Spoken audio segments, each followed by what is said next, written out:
खबर भदोही से। निकाय चुनाव उम्मीदवारों को देना होगा खर्च का ब्यौरा, अनुमति से निकलेगी रैली। जिले में 2 नगर पालिका 5 नगर पंचायत चुनाव को लेकर प्रशासनिक सरगर्मी और तेज होती जा रही है।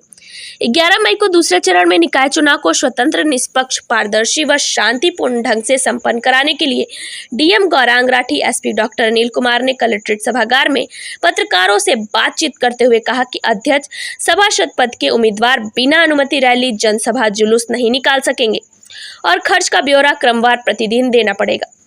7 नगर निकायों के कुल 116 वार्ड, 1,26,251 पुरुष, 1,09,935 महिला मतदाता हैं, जो 11 मई को 98 मत केंद्रों तक पहुंचकर 261 बूथों पर मताधिकार का प्रयोग करेंगे। 16 अति संवेदनशील प्लस 30 अति संवेदनशील, 48 संवेदनशील मत केंद्र चिन्हित हो चुके हैं।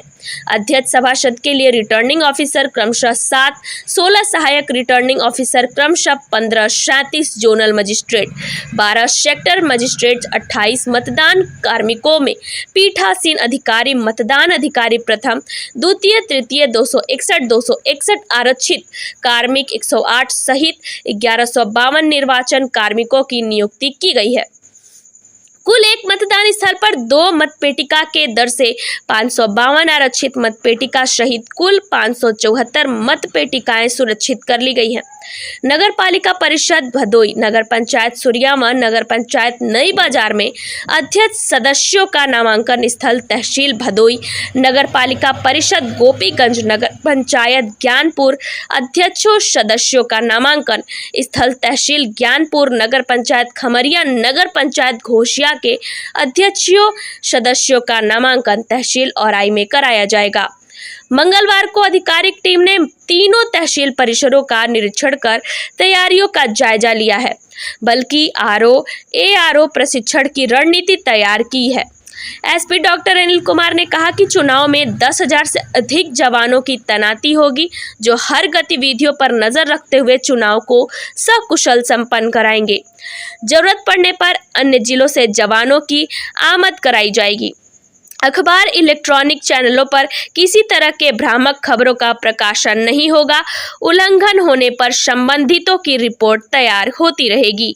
भदोही से जिला प्रभारी राजेश तिवारी के साथ अनीता की रिपोर्ट। निष्पक्ष, स्वतंत्र और शांतिपूर्ण तरीके से संपन्न हो, इस संबंध में जनपद भदोई का पूरा प्रशासन, पूरी पुलिस व्यवस्था प्रथम दिन से ही, कल से ही पुरजोर कोशिश कर रही है। जितने भी आयाम हैं चुनाव के, चाहे उसमें समय सारणी के अनुसार जो हम लोग को कार्यक्रम नामांकन करवाना होता है, मतगणना का करवाना होता है और फिर मतदान का भी करवाना होता है, ये सभी कार्यक्रमों के बारे में, उनके स्थलों के बारे में पुख्ता कानून व्यवस्था, वहाँ पर किसी प्रकार की भी तकलीफ ना हो, जो अभ्यर्थी है उसे भी, जो मतदाता है उसे भी। इस संबंध में मतदान कर्मियों के वेलफेयर के संबंध में सभी प्रकार की तैयारियां को पूर्ण करने के लिए जो विभिन्न तैयारियां हैं वो समय के अनुसार प्रचलित हैं, चल रही हैं। जो मतदान कर्मी हैं उनका प्रशिक्षण ढंग से हो, यह भी सुनिश्चित कराया जा रहा है, ताकि मतदान के दिवस या मतगणना के दिवस पर किसी प्रकार की भी कोई भी भ्रामक स्थिति उत्पन्न ना हो, यह सुनिश्चित कराया जा रहा है। लगातार जो कम्युनिकेशन तंत्र है, चाहे वो जनसाधारण के माध्यम से हो, जनसाधारण को जो भी सूचना देनी है उसकी बात हो, या मीडिया को संबोधित करना हो, सभी प्रकार के जो सूचना तंत्र हैं, प्रणाली है, उसको सशक्त किया जा रहा है। और पूरे जनपद में सौहार्दपूर्ण माहौल में इस लोकतांत्रिक त्योहार को हम लोग सभी लोग सम्मिलित होकर सामूहिक रूप से मनाएं और सुनिश्चित करें कि हमारा लोकतंत्र और सुगठित हो, सुदृढ़ हो। उसको सुनिश्चित करने के लिए हर संभव प्रयास पूरे समाज के सभी कड़ियों की तरफ से, चाहे वो नागरिक हो, चाहे वो अभ्यर्थी हो, राजनीतिक पार्टी हो, दल हो या फिर प्रशासन हो, सभी के साथ मिलजुल कर हम लोग ये कार्रवाई सुनिश्चित करेंगे, ऐसा हमारा दृढ़ विश्वास है। और मुझे पूर्ण विश्वास है कि हम लोग जनपद भदोई में एक निष्पक्ष, स्वच्छंद और शांतिपूर्ण चुनाव पूर्ण करवाकर पूरे प्रदेश में एक अच्छे चुनाव की मिसाल भी प्रस्तुत करेंगे। शस्त्र निरस्त्रीकरण की कार्रवाई और उसके साथ साथ जिनके लिए अनिवार्य है कि वो शस्त्र रिटेन करें, विभिन्न कारणों से इसके लिए जो समिति है उसका निर्धारण हो गया है। समिति एडीएम साहब और एसपी साहब उसके अध्यक्ष हैं और एसडीएम साहब के माध्यम से जो पुलिस की रिपोर्ट आएगी उसका जो संस्तुति होगी उसके अनुसार ही ये कार्रवाई आगे प्रचलित होगी। ऑलरेडी कार्रवाई प्रारंभ कर दी गई है क्योंकि कल पहला दिवस था, तो इस प्रकार के बहुत सारे इसमें शस्त्र जो हैं ऑलरेडी संकलित किए जा रहे हैं थाना चौकी पर और इसकी कार्रवाई हम लोग नेक्स्ट 2 से 3 दिन में पूर्ण करवा लेंगे।